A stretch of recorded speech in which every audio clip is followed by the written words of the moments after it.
Hello, what's up? Hey, I'm here at a random time. Um, it's Thursday morning. I usually do the show around 4 o'clock in the evening, but I'm doing it Thursday morning because of Thanksgiving, and I have plans. So I'm gonna make sure that I do the show at some point in time, whether people want the show or not. I'm doing it.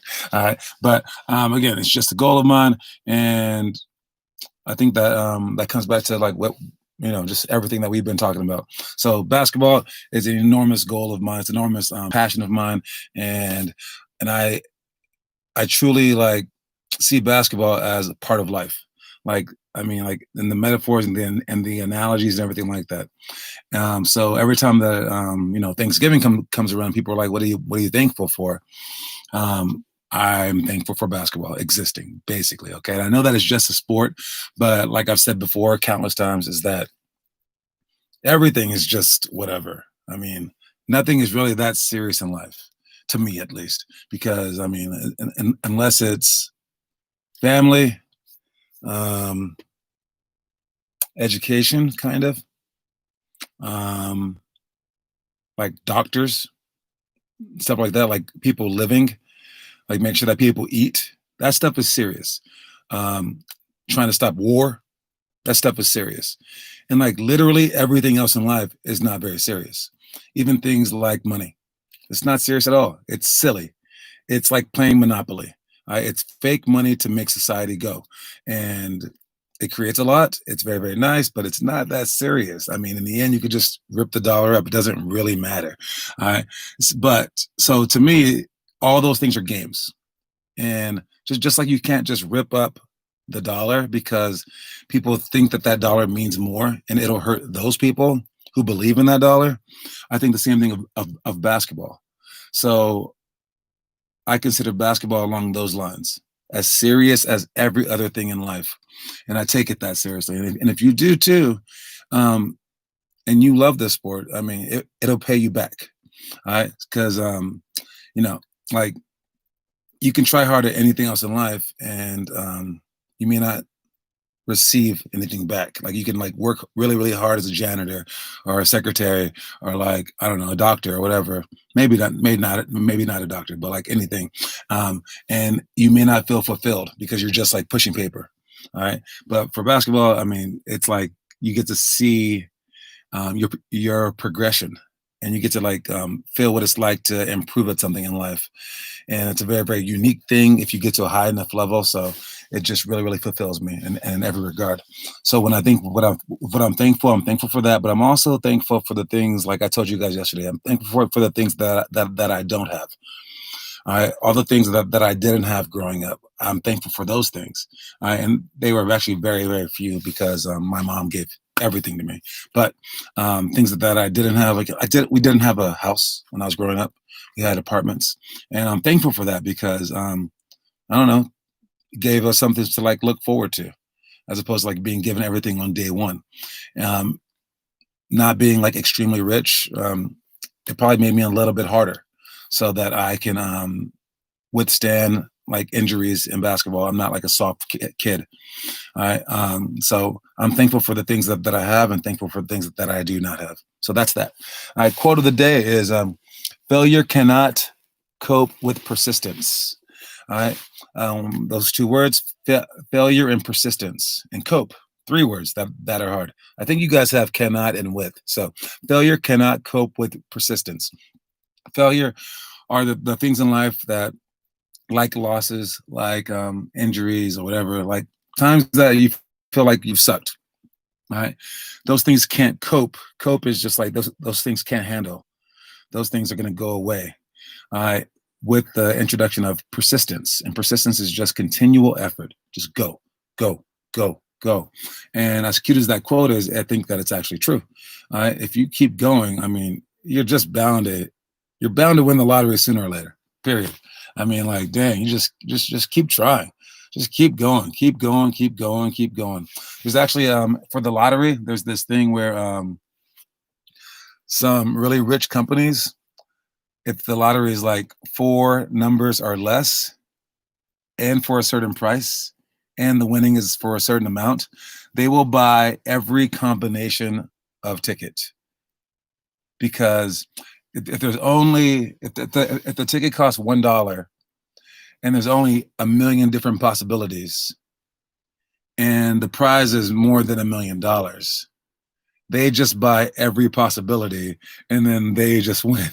It's very, very silly. All right. So big companies are always looking out for that. But with that said, we're not that rich, or some of us aren't, but we are rich in our, no, I can't say that. But yeah, we could be rich in our time. There's a chance that we might die tomorrow, but probably not. All right. So we are rich in the seconds that we have to offer this world. All right. They we Most of us, people who aren't done, we have so many minutes to give. All right. And we're rich in that regard because every single second is worth, like, if I had to pay for a second, man, I think a dying guy for another day, I think he would pay like at least $10,000.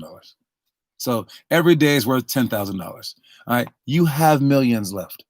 You have millions of dollars left. And it's whatever you spend them on. All right. It's whatever you like spend your time on is going to be what you're going to get in return.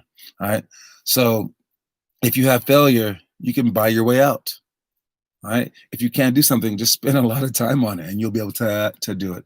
Anyways, for the workouts, not working out sway today because it's Thanksgiving, and also not tomorrow. But again, I'll still do this show. But if I were for high school, we would do the monoginobili layup, hand off the 2 shots, offensive free throw rebounds, side right, 0 to 3 seconds down by 3 with free throws, and 5-on-6 press break.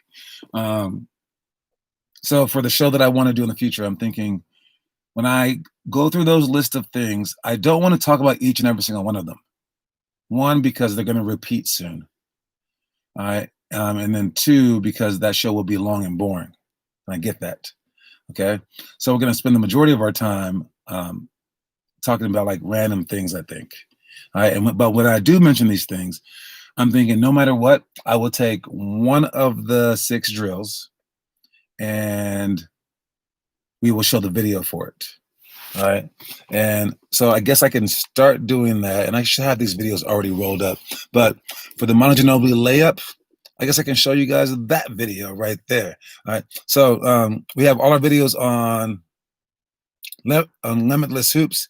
If you click on the drill section, and if you can type in or you can just scroll down there in alphabetical order, all of our drills.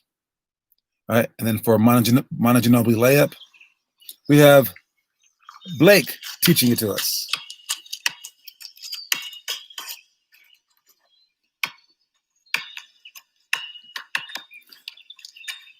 So he's starting out on one side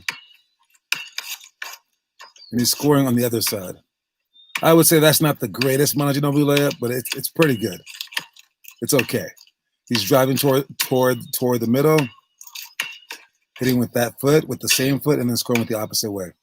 Now, why we do it that way is because when you're driving toward the middle and you're going to shoot a layup, I mean, you don't want someone to block your shot, obviously, right? Well, the defender is to your right side if you're doing with the left hand. And if you could push him down deep enough and shoot the shot, there's a point where he's underneath the basket, right? And if he jumps up and instead of hitting the ball, he hits the net or the rim, now he can't block your shot. So now the rim has helped you in this regard. And it's a sneaky way to get past the defense on both sides. All right. Moving on to middle school, we have wall floor tap dribbles, double team step through, play the key in the points. Wait, play key points. Yeah, okay. Scale hype, 49 seconds down by 3 with free throws. 5-on-5 winners run. Now, I have not filmed all the team stuff. So like where it says like 49 seconds down by 3 with free throws, those are scenarios where we would actually play out an entire, like, I don't know, 30 seconds or whatever the situation says, for 49 seconds, whatever.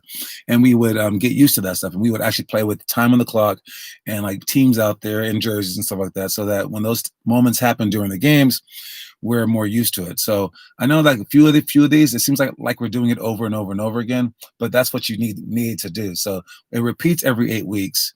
And within those 8 weeks, it repeats three times. But for the first one, we do have the wall floor tap dribbles. And for that one, it's on our main page actually. So if I click that, click that, click that, and go to my channel, it is the very first video up, I believe. Do I have it? Oh, let's just go to the page. All right. So wall floor tap dribbles. We have it. It's Finley on our thing, but I don't know what this one is going to be.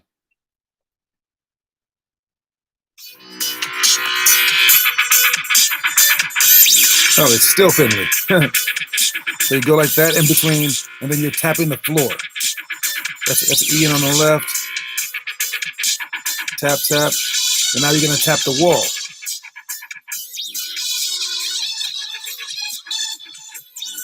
That's Finley messing up.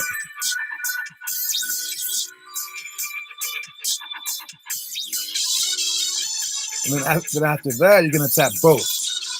Floor, floor, wall, wall.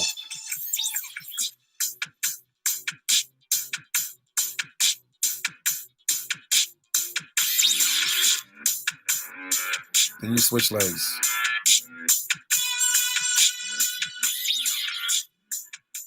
So that's that drill. All right. And when you do that drill, I think it's like about hand quickness, but also ball handling.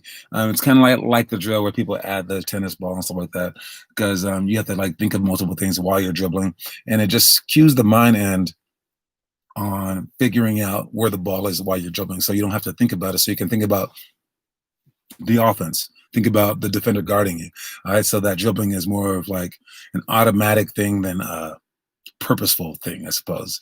All right. So that's that stuff. And then we have our motivational story is, regardless of how you feel inside, always try to look like a winner. Even if you are behind, a sustained look of control and confidence can give you a mental edge that results in a victory. Oh, yeah. Okay. So I learned this one from Detlef Shrimp. All right. He actually won the game, but I don't know, man. I thought it was like the coolest thing in the world. So Detlef Shrimp is this guy from the Seattle Supersonics. That was the Oklahoma City Thunder before they moved there. They were in Seattle. They had Gary Payton and Sean Kemp. They're two main players, but they had this guy named Detlef Shrimp. He was from like a foreign land, Finland maybe. I have no idea. Sweden. I don't know. When he won this game one time with just like a free throw. It was a game-winning free throw. I know that free throws aren't that important, or they're not that hard or whatever, but when he made this free throw, it was like a tie game, no seconds on the clock, and he had one free throw to win it, and he made it. And what I liked about it is he didn't smile. All right, he just went done. Like it was his job. Like that's the easiest thing in the world. Like no biggie, game over. I'm awesome. Shake your hands. Bye. And I thought that was like the dopest thing ever when I was like, I don't know, I was like nine years old.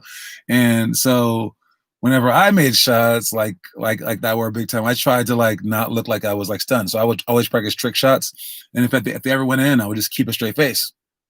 And I kept a straight face because one, it was cool, but two, so that they would think that that was easy for me, so that they would be ultra impressed. Like they were the ones screaming. They were like, "Oh my God, you did that!" And I was like, "What?" And my very first college game at Colorado State, we played against. I forgot who the game was against now. Oh, we played against Yale, Yale, Yale, and it was in a tournament.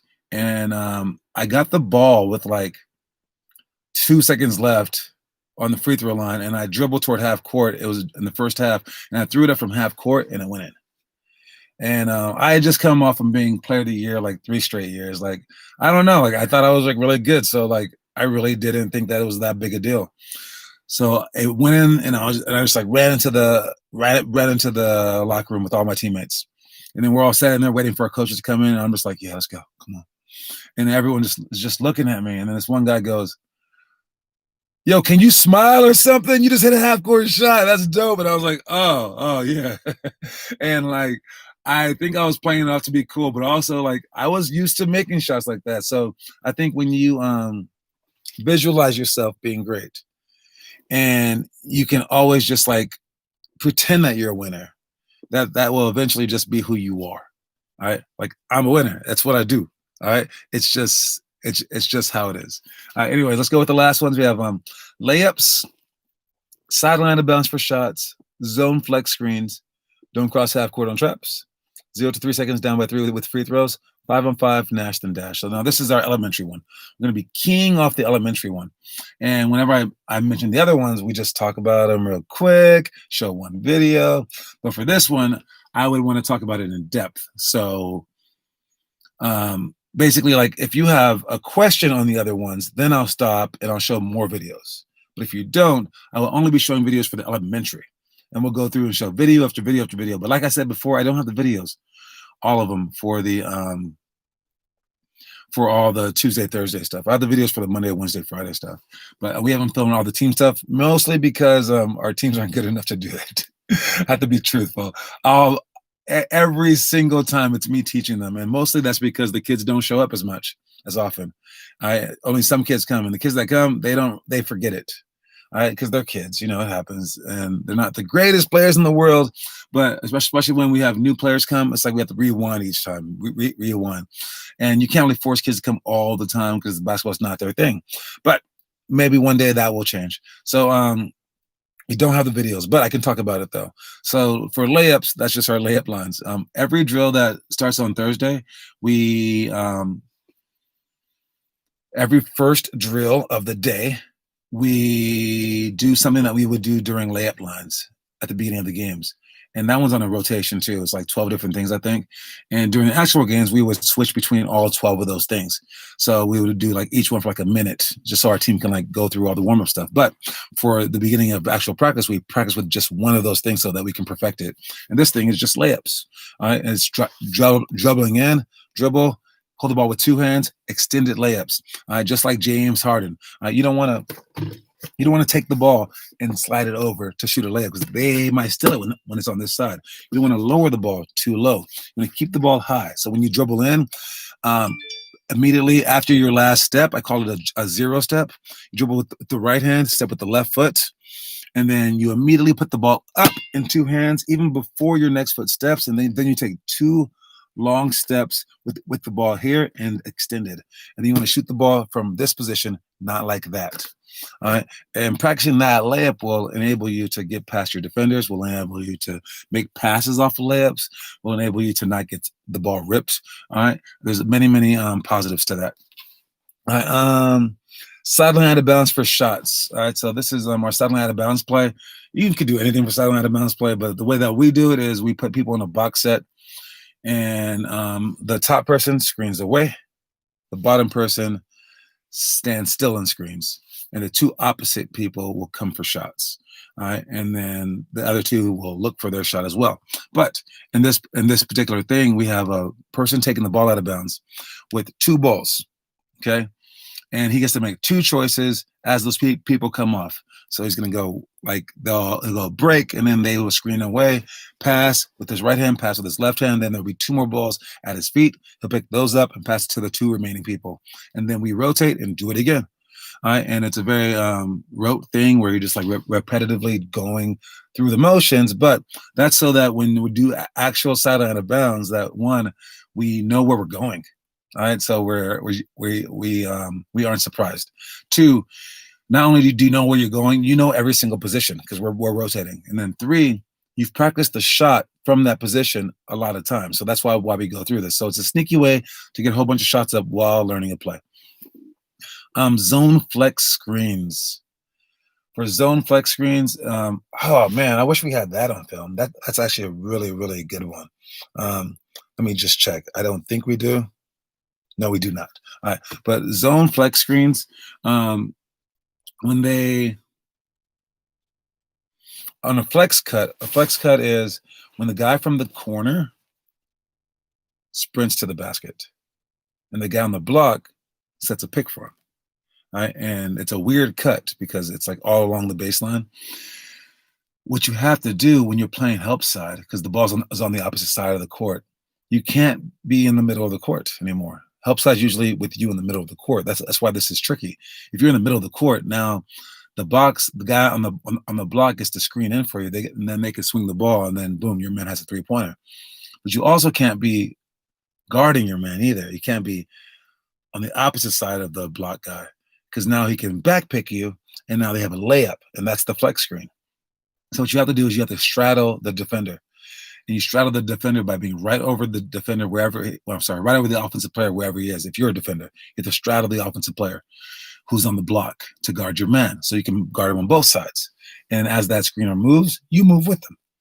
You're a little bit out of help side, but it's totally worth it because you're not going to get beat either way. And against a zone, it's even more important because people are always looking to screen you in. So in offense, if you're running flex, that's a very, very nice play to play with that and make sure that you either screen them in or back pick. But in a zone, you can always do this because people are just standing still. All right, you're going to screen them any way that you want. Because they're guarding a position. They're not guarding a player. So you just move the players to where you want them to, and then you screen them in. And if they fight over your screen, then screen them the other way, and then cut the other way. All right. So zone really isn't a good defense. That's why the Lakers, who can't shoot very well, they broke the zone because they have a really, really smart player in LeBron James. All right. They have no shooter, so zone shouldn't work against them. But it didn't because LeBron James is just picking it to pieces because he's smart. So if you're smart, a zone could be beat one of three ways. One, by out shooting it. If you can shoot, no one can guard you in a zone. If everyone can shoot. Two, out rebounding it. Just crash the offensive boards. Now the Lakers were good at that too. But three is having a smart player that can see the holes in the zone and see the vulnerabilities in it. That's why people don't play zone for that long because people can figure it out. Next one is don't cross half court on the trap. When you're dribbling the ball toward half court and they're pressing or you can send someone about to jump, you can't cross the half court line because you're going to create other defenders. All right, and by creating other defenders, I mean you can't go backwards anymore. You can't go sideways because it's sideline out of bounds. You can't go backwards because of the half court line. So you stay in the back court, see the two people, then you pass the ball away to whoever's open. You don't cross the half court line because once you do and you can't go backwards, you can't go to the side, that's basically like two more defenders. So now you have two other guys guarding. So now you're being guarded by four people basically, and no one else is open. And yeah, you're in trouble. So you don't want to cross the half court line whenever you sense a trap. Next one is 0 to 3 seconds, down by 3 with free throws. I always have to think about it, but I think about it in the games as well. But you have to think faster and faster and faster. So you're down by 3 with free throws, and you want to make both free throws always. And there's only 1 second left. Oh man, only 1 second left. I would say don't make both free throws. You're gonna make one free throw, then miss the next. So it's that line of thinking that everyone on the team needs to understand. All right. With these scenarios, I think, man, we probably have like 12 different ones, maybe 16, I think, for this one. All right. And you have to know them all like that so that during the games, you guys are on the same page. Because if I want to miss a free throw, but my teammates don't know that I want to miss a free throw, that kind of defeats the purpose of missing the free throw because they're not going to go for it correctly. All right. You can kind of do it, but not really. All right. So practice your missed free throws as well. And then if they happen to get it, you foul right away. It's tough. You need to get that rebound. 5-on-5, Nash then Dash. That's with our playing in the end. We play for the last 10 minutes. This one we would do a Nash run for I believe the better team runs. All right, so that they can get tired. Then the other team, then they play 5-on-5, and then whoever wins that game doesn't run, and the losers run. So now not only is the starting five like tired, now they have to win or they're going to run again. All right, and it just kind of puts a little extra meat on the table. All right, so that's that. That's everything, and we're back to Thanksgiving. All right, so for these shows that I'm filming right now, let me know in the comment section. You guys get to still leave comments, even though it's not a live thing. All right, if you happen to be on right now, cool. You could have spoken, but even if you're not on right now, you could watch it later, any point in time in the day. And I think if it's interesting information, like I know the way that I'm presenting the information right now isn't very interesting because you're not seeing visuals and things like that. But again, I'm just practicing. You could still comment. And I think I could even go through and like reply to the comments. All right. And we can do that too. And I want to build up such a base that, I was kind of annoyed in the beginning of the pandemic where all the kids were just talking to each other, but creating a social environment is not a bad thing. Because I follow a few people on YouTube, and there's a few like live artists that like sing songs and stuff like that. And I noticed that, and people in the comment section do like to talk to each other. Nothing wrong with that. So I kind of got on people because I was like, dude, we got to get better at basketball. But I understand the social needs of kids, so I'm getting better at that. I always see things as an adult, and even when I was a little kid, I saw things as an adult, which kind of helped me basketball wise. But social aspects are good too. So that's that. Anyways, I have 4.5 more minutes. Let me think. What do I want to speak about? Um, let's go with the movie. All right. So we have only a few more days to watch movies. I told you about my movie, We Are Marshall. All right. Let me speak about the second most deep movie. Let's go with. I already spoke about Rudy. We talked about how funny Waterboy was, and we talked about how deep it was too. Seabiscuit kind of talked about it. How about The Rookie? All right. So the Rookie is the first grade movie, and this is a true story. As are most like the best movies are true stories. All right, and this is a guy who got hurt. He's a pitcher, and then he quit baseball, and then he started teaching, and then like he taught until he was like 40 or something like that. Then he hadn't thrown a ball in a while, so like they got him to coach like the baseball team or something. I don't know. And then he threw a pitch, and they were like, "Dude, that was so fast!" And he goes, "Ew, my arm doesn't hurt anymore." Oh, that's kind of cool. Because pitchers, they have a lifespan, but since he got injured, he wasn't using his lifespan in his pitching. So although your arm does get older, he wasn't worn out.